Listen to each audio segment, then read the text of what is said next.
आप सभी का फिर से स्वागत है। In this video we will cover important top 50 questions of polity. So this video is important for all your exams. So let's begin. पहला क्वेश्चन है, which among the following can be amended only by special majority in India. निम्नलिखित में से किस में केवल भारत में विशेष बहुमत से संशोधन किया जा सकता है। तो देखो, स्पेशल मेजोरिटी किसी में चाहिए। इनमें से ऑप्शंस में से यदि बात करें तो अमेंडमेंट करना है कॉन्स्टिट्यूशन का आर्टिकल 368 के अंतर्गत, तो बात होती है स्पेशल मेजोरिटी की। यदि एडमिशन करना है न्यू स्टेट का, जो कि आर्टिकल 2 के अंतर्गत आता है कि किसी इंडियन यूनियन टेरिटरी को या फिर एसोसिएटेड टेरिटरी को इंडियन यूनियन में समाहित करना है, स्टेट का दर्जा देना है, तो आर्टिकल 2 का इस्तेमाल होता है और इसमें सिंपल मेजोरिटी लगती है। सैलरीज की बात करें या फिर अलावेंस की बात करें मेंबर ऑफ पार्लियामेंट की, तो इसमें भी सिंपल मेजोरिटी की आवश्यकता है। प्रेसिडेंट का अलावेंस की बात करते हैं, इसमें भी सिंपल मेजोरिटी चाहिए, लेकिन जो अमेंडमेंट होते हैं इसमें स्पेशल चाहिए। ऑप्शन डी इसमें सही है। The idea of concurrent list in Indian constitution has been taken from which constitution. भारतीय संविधान में समवर्ती सूची का विचार किस संविधान से लिया गया है। तो देखो, कुछ ऐसे प्रोविज़न हैं जिसपे सिर्फ स्टेट का अधिकार है कि वो लॉ बना सकते हैं, वो उनको देख रेख कर सकते हैं, वो आते हैं स्टेट लिस्ट के अंतर्गत। कुछ ऐसे हैं जिसपे सिर्फ सेंटर का अधिकार है कि वो उनको देख रेख करेंगे, उन पे लॉ बनाएंगे, वो आते हैं यूनियन लिस्ट के अंतर्गत। लेकिन कुछ ऐसे होते हैं जिसमें स्टेट भी इफेक्ट होता है और यूनियन भी, तो इसलिए वो दोनों जो हैं वो उस पर लॉ बना सकते हैं, तो वो आ जाते हैं कॉन्करेंट लिस्ट के अंतर्गत। तो ये बहुत ही इंपॉर्टेंट प्रोविज़न है और ये हमारा लिया गया है ऑस्ट्रेलिया से। बहुत जब हम कॉन्स्टिट्यूशन बना रहे हैं तो कुछ चीज़ें दूसरों की बहुत अच्छी हैं कि वहाँ पे वो अच्छे तरीके से देश चलाने के काम आ रही हैं, तो वो अपना ली। तो ऑस्ट्रेलिया से लिया गया है कॉन्करेंट लिस्ट का प्रोविज़न। ऑप्शन सी इसमें सही है। यदि कुछ ऐसा कॉन्फ्लिक्ट होता है, अब जब दो लोग हैं तो कॉन्फ्लिक्ट तो होगा ही, तो वहाँ पे जो मर्जी चलेगी वो सेंट्रल गवर्नमेंट की चलेगी। सेंट्रल गवर्नमेंट का बना हुआ लॉ उसमें ज़्यादा मायने रखेगा। जैसे फॉर एग्जांपल कॉन्करेंट लिस्ट में कौन कौन सी चीज़ें आती हैं, जैसे education, population control, family planning and protection of wild life and animal and forest, ये सब कॉन्करेंट लिस्ट में आते हैं। और आर्टिकल 246 में बात करते हैं सेपरेशन ऑफ पावर जो होंगी सेंट्रल और स्टेट के बीच में, आर्टिकल 246 में उसकी बात होती है। ऑप्शन सी इसमें सही है। नेक्स्ट क्वेश्चन है, the proposal for framing the constitution of India by an elected constitution assembly was made by. एक निर्वाचित संविधान सभा द्वारा भारत के संविधान को तैयार करने का प्रस्ताव था। तो देखो, जब कॉन्स्टिट्यूशन बना है उससे पहले भी बहुत सारे प्रपोजल आए होंगे, तो उसमें से एक कैबिनेट मिशन प्लान था जिसने सुझाव दिया था कि जो इंडिया है उसमें इलेक्टेड कॉन्स्टिट्यूएंट असेंबली बननी चाहिए। तो ऑप्शन ए इसमें सही है और ये आया था 1946 में। इसने कहा था कि ऐसा यूनियन ऑफ इंडिया होना चाहिए जिसमें ब्रिटिश इंडिया भी हो और स्टेट भी हो। तो ऑप्शन ए इसमें सही है। साइमन कमीशन का आपका पता होगा 1928 में इंडिया में आया था, और बेवल प्लान जिसको शिमला प्लान भी बोलते हैं 1945 में ये हमें देखने को मिला। Option A. Who was the chairman of drafting committee of the constituent assembly. संविधान सभा की प्रारूप समिति के अध्यक्ष कौन थी। तो ड्राफ्टिंग कमेटी के चेयरमैन थे और doctor Bhimrao Ambedkar. Option C इसमें सही हो जाएगा। नेक्स्ट क्वेश्चन है, the phrase equality before law used in article 14 of the Indian constitution has been borrowed from the constitution of. तो भारतीय संविधान के अनुच्छेद 14 में प्रयुक्त वाक्यांश कानून के समक्ष समानता किसके संविधान से लिया गया है। तो देखो, ये लिया गया है ब्रिटेन से। इक्वलिटी, अगर हम बात करते हैं इक्वलिटी बिफोर लॉ, इसका मतलब हो जाता है कि कानून की नज़र में आप बिल्कुल समान हैं। आप चाहे किसी भी चीज़ से आप बिलोंग करते हैं, आप डिसेबल हैं या फिर कुछ भी हैं आप, लेकिन जो लॉ बना दिया गया वो सबके लिए सेम अप्लीकेबल है।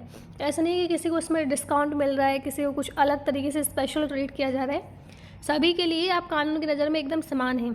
ऑप्शन ए इसमें सही है। हालांकि ये नेगेटिव कॉन्सेप्ट इसलिए हो जाता है क्योंकि इक्वल ट्रीटमेंट मिल रहा है, तो ऐसा तो पॉसिबल नहीं है ना कि सबके लिए, जैसे फॉर एग्जांपल पैसे जो है चार्ज किए जाएंगे सबसे सेम, तो जो पुअर लोग हैं उनके लिए थोड़ा डिस्क्रिमिनेशन वाली बात हो जाती है।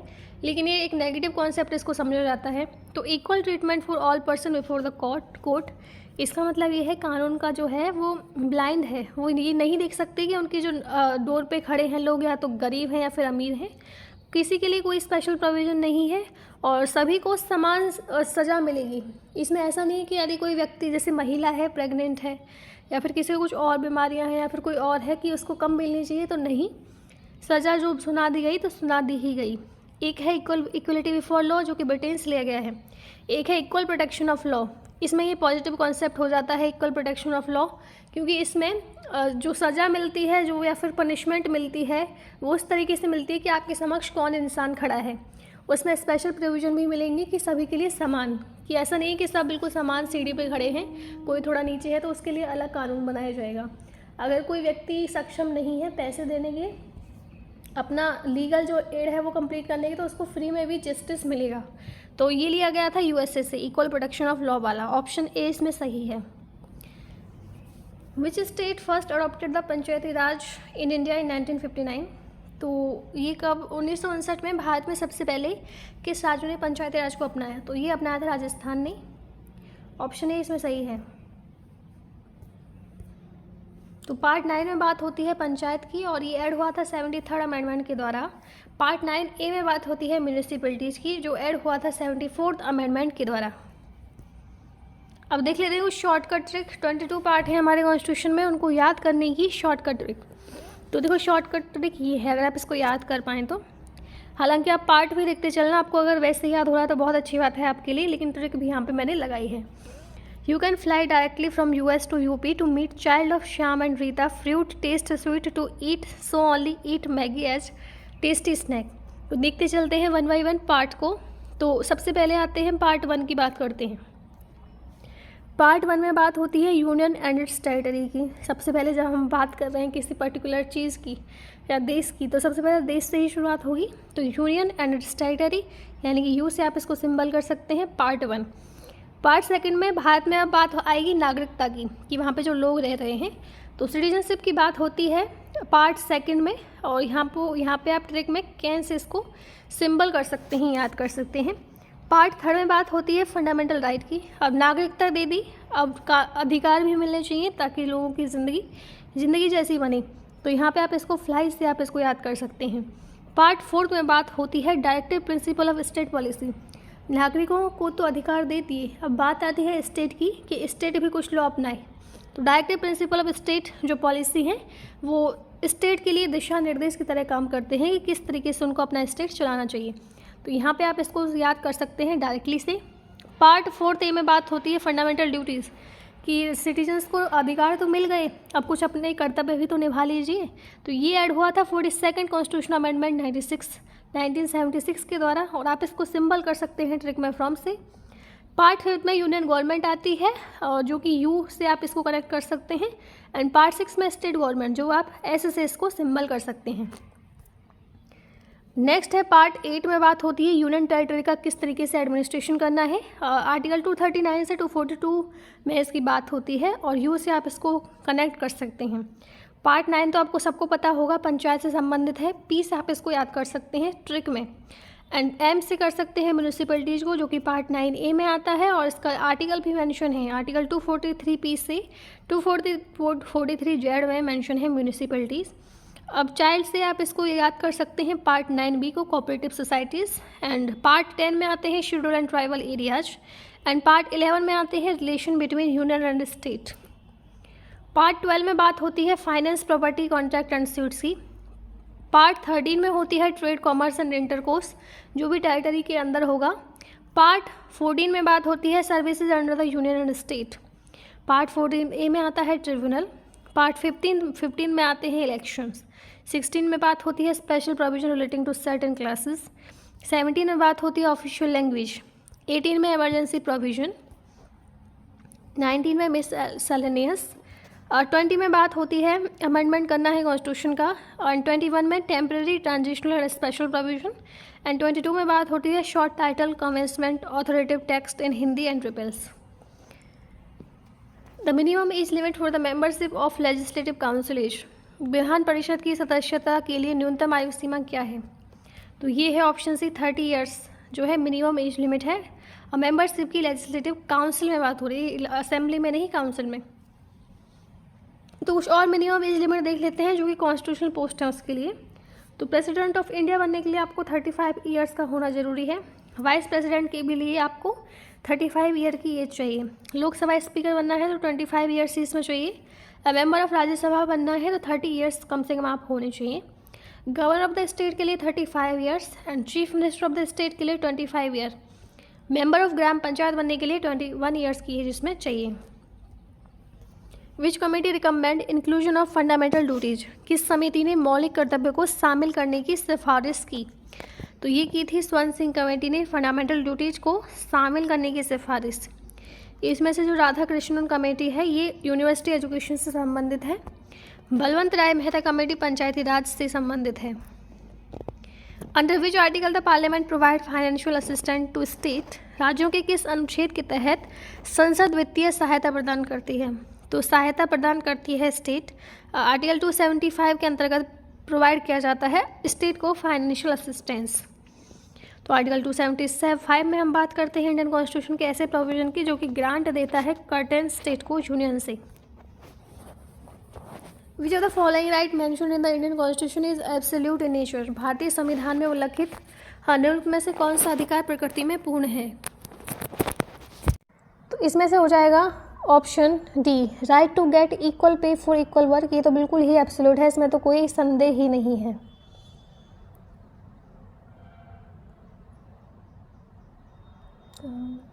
ऑप्शन डी इसमें सही है।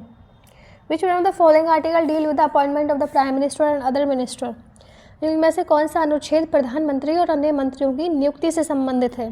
तो नियुक्ति से संबंधित है वो है option D, article 75। Total number of minister including the prime minister shall not exceed, प्रधानमंत्रियों सहित मंत्रियों की कुल संख्या कितने से अधिक नहीं होगी?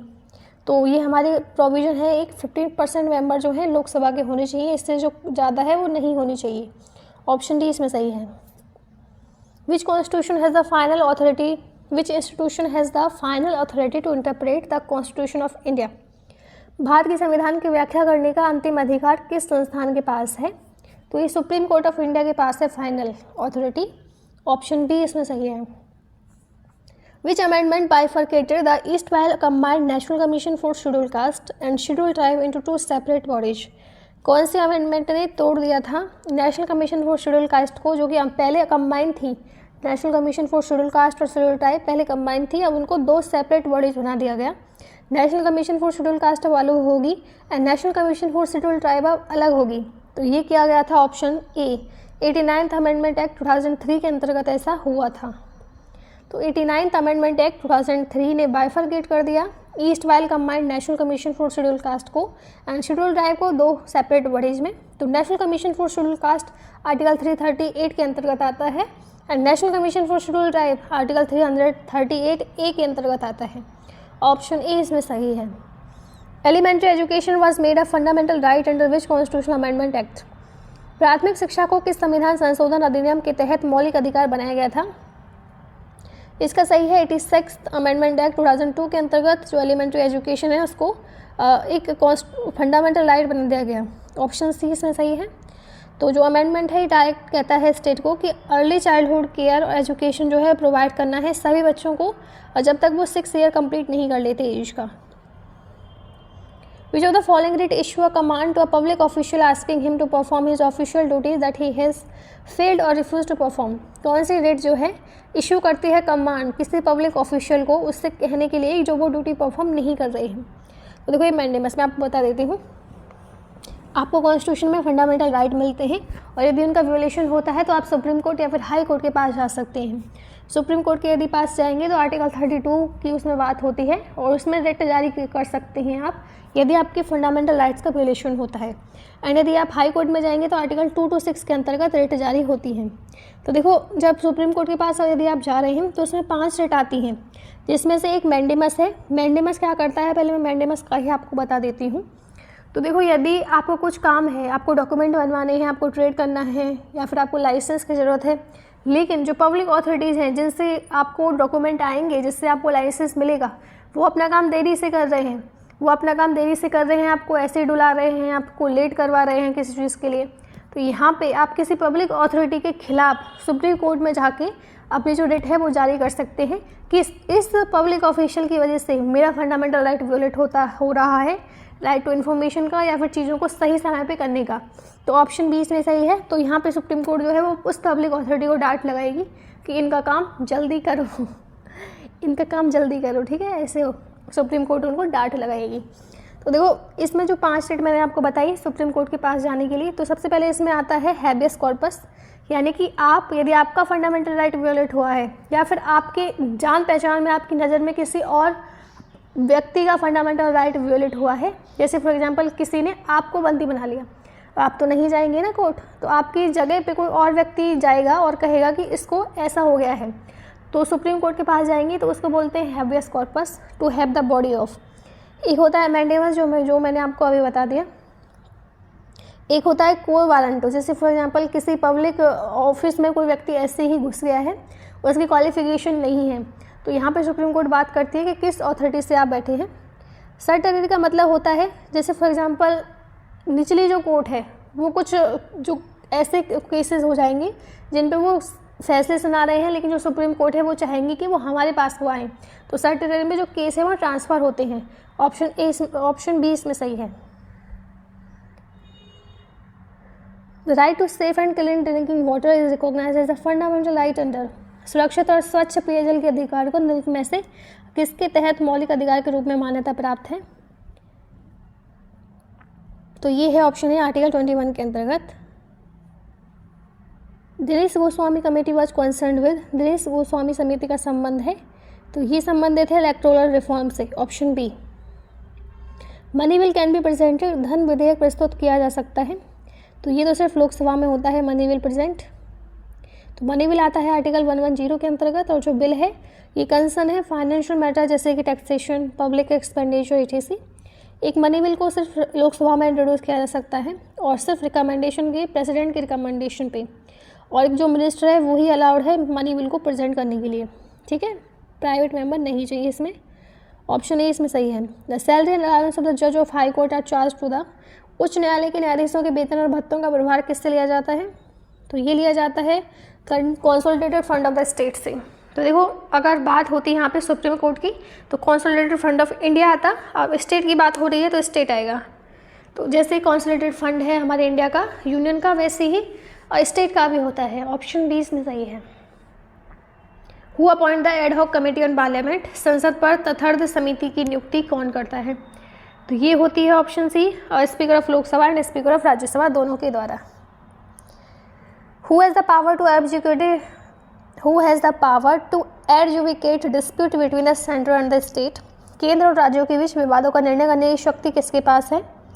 तो ये है ऑप्शन बी, सुप्रीम कोर्ट के पास है ये पावर कि अगर सेंटर और स्टेट का झगड़ा हो जाता है तो सबसे ऊंची जो बॉडी है वो है सुप्रीम कोर्ट, उसके पास जो है सेंटर और स्टेट जा सकते हैं अपना मुद्दा लेके। Who is the chairman of national integration council? तो नेशनल इंटीग्रेशन काउंसिल का कौन चेयरमैन है? प्राइम मिनिस्टर ऑफ इंडिया है जी। Who decide allotment of symbol to political parties, राजनीतिक दलों को प्रतीकों का आवंटन कौन तय करता है? Election commission, option B. Which of the following in the consequence when a no confidence motion is passed against the council of minister in the legislative assembly? तो जब नो कॉन्फिडेंस मोशन पास होता है तो इसमें से क्या हो जाता है? तो सभी जो मिनिस्टर्स हैं उनको रिजाइन करना पड़ता है। देखो जो नो कॉन्फिडेंस मोशन होता है एक ऐसा फॉर्मल प्रपोजल होता है जो कि मूव किया जाता है अपोजिशन के द्वारा, और किसके खिलाफ? जो भी गवर्नमेंट रूल कर रही है। तो अगर रूलिंग पार्टी जो है वो फेल हो जाती है ये दर्शाने के लिए कि मेजोरिटी प्रूव करने में वो फेल हो गई कि मेजोरिटी नहीं आ पा रही है उसकी, तो उसको रिजाइन देना पड़ता है, और एक इम्पोर्टेंट टूल है काउंसिल ऑफ मिनिस्टर के खिलाफ। ऑप्शन 20 में सही है। तो जो मेंबर हैं लेजिस्लेटिव असेंबली के वो ऐसे काम करते हैं टीम के रूप में, और यदि वो साथ काम कर रहे हैं या फिर साथ ही वो डोएंगे, तो यदि no confidence motion council of minister के खिलाफ पास हो जाता है तो सभी मिनिस्टर को रिजाइन करना पड़ता है। विच of the following does appointment, posting and promotion of district जज इन स्टेट? निम्न में से कौन राज्य में जिला न्यायाधीशों की नियुक्ति, पदस्थापना और पद उन्नति करता है? तो ये होती है गवर्नर ऑफ स्टेट के द्वारा इन कंसल्टेशन विद हाई कोर्ट। और देखो पहले बहुत सारे अपॉइंटमेंट ऐसे होते हैं जो प्रेसिडेंट करते हैं यदि सेंटर का उसमें बात हो रही है, और अगर जो है हमारे प्रेसिडेंट हैं वो जैसे हाई कोर्ट यहाँ पे लिखा है वैसे ही सुप्रीम कोर्ट बहुत सारे अपॉइंटमेंट में ऐसे होगा। ये यहाँ पे स्टेट में बात हो रही है तो गवर्नर आएगा और state in consultation with high court, option B. Direction of prosecution under the directorate of prosecution in CBI is appointed by the recommendation of which of the following? CBI में अभियोजन निदेशालय के तहत अभियोजन निदेशक की नियुक्ति किसकी सिफारिश पर की जाती है? तो ये है central vigilance commissioner, option C. Next question है, any fees collected and revenue generated by UIDAI will be deposited in which of the following? UIDAI द्वारा एकत्र किए गए किसी भी शुल्क और राजस्व को निम्न में से किस में जमा किया जाएगा?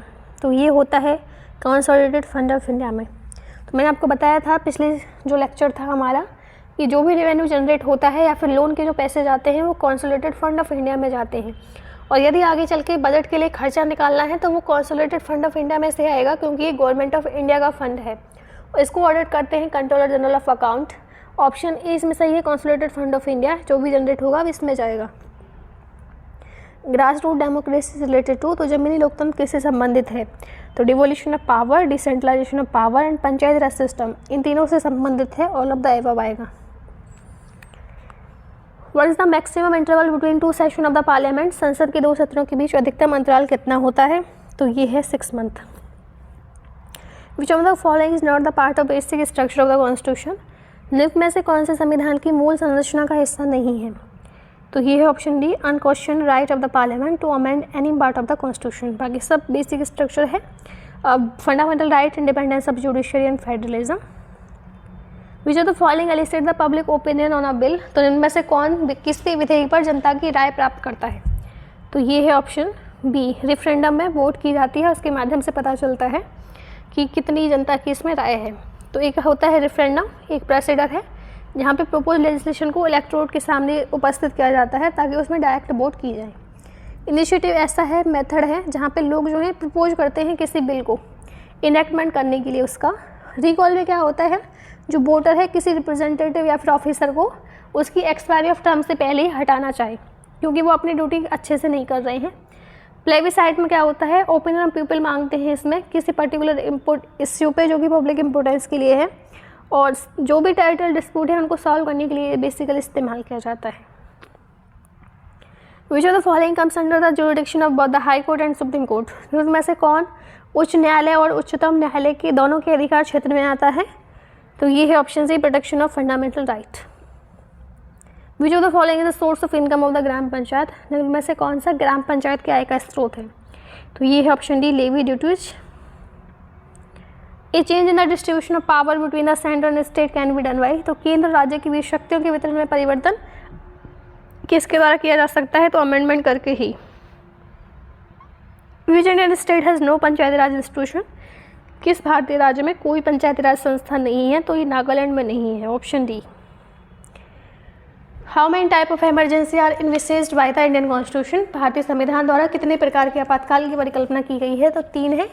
एक है नेशनल इमरजेंसी 352, एक है 356 के अंतर्गत स्टेट इमरजेंसी, और एक है फाइनेंशियल इमरजेंसी 360 के अंतर्गत। तो 3 तरह की इमरजेंसी हैं। विच of the following article of the Indian constitution deals with the constitution of parliament of India? तो भारतीय संविधान का में से कौन सा अनुच्छेद भारत की संसद के गठन से संबंधित है? तो article 79, option C. Who does the chief minister give his resignation to? मुख्यमंत्री अपना इस्तीफा किसे देता है? तो ये देते हैं गवर्नर ऑफ द स्टेट को। Which of the following statement is correct about the order issued by the delimitation commission? Delimitation आयोग द्वारा जारी किए गए आदेशों के बारे में उनमें से कौन सा कथन सही है? तो ये है option C, they are final can not be challenged in the court. In which list of the Indian constitution is the citizenship included? भारतीय संविधान की किस सूची में नागरिकता शामिल है? तो नागरिकता तो यूनियन लिस्ट में आती है, option B. Who preside over the joint sitting of the 2 houses of the parliament? संसद के दोनों सदनों की संयुक्त बैठक की अध्यक्षता कौन करता है? तो देखो, जॉइंट सिटिंग प्रिसाइड करता है speaker of the Lok Sabha and बुलाया जाता है प्रेसिडेंट के द्वारा। तो जॉइंट सिटिंग जो है आर्टिकल 108 के अंतर्गत आती है एंड प्रिसाइड की जाती है स्पीकर के द्वारा। यदि वो एब्सेंट है तो डिप्टी स्पीकर उसको प्रिसाइड करेगा, यदि डिप्टी स्पीकर भी एब्सेंट है तो डिप्टी चेयरमैन जो है राज्यसभा का वो उसको प्रिसाइड करेगा। Which article of the Indian constitution provide the procedure for removing the vice president? भारतीय संविधान का कौन सा अनुच्छेद उपराष्ट्रपति को हटाने की प्रक्रिया प्रदान करता है? तो ये है ऑप्शन बी, आर्टिकल 67। आर्टिकल 66 में बात होती है manner of election of vice president, और हटाने के लिए article 67। The chairman of the public account committee of the parliament is appointed by? तो संसद की लोक लेखा समिति के अध्यक्ष की नियुक्ति किसके द्वारा की जाती है? स्पीकर के द्वारा। ए जज of the supreme court may resign his office by writing to? तो सर्वोच्च न्यायालय का एक न्यायाधीश किसको लिखकर अपना पद त्याग सकता है? तो ये है ऑप्शन ए, प्रेसिडेंट को। Which of the following are the power of supreme court? तो निम्न में से कौन सी सर्वोच्च न्यायालय की शक्तियाँ हैं? तो ये तीनों हैं। ओरिजिनल और एपिलेट जुडिक्शन भी सुप्रीम कोर्ट के पास है। अपॉइंटमेंट करना है एडॉक जज का, ये भी सुप्रीम कोर्ट के पास पावर है। जुडिशियल रिव्यू की भी है, तीनों हैं। आर्टिकल 124 में बात होती है सुप्रीम कोर्ट के एस्टेब्लिशमेंट की, और आर्टिकल 131 में बात होती है जो भी सुप्रीम कोर्ट का ओरिजिनल जुडिक्शन है। What is the meaning of term क्वे वारंटो? तो अधिकार वृक्षा शब्द का अर्थ क्या है? इसका मतलब है वाई, वॉट, ऑथोरिटी और वारंट, ऑप्शन सी। ये क्वेश्चन आप सब लोगों के लिए, इसका सही उत्तर बताना है आपको। Directive principle of state policy has been taken from which constitution? राजनीति के निर्देशक सिद्धांत किस संविधान से लिए हैं? तो इसी के साथ ये वीडियो हमारे समाप्त होती है। आई होप आपको ये वीडियो अच्छी लगी होगी। वीडियो को लाइक करें, चैनल को सब्सक्राइब करें। Thank you for watching. मैं मिलती हूँ आपसे नेक्स्ट वीडियो में।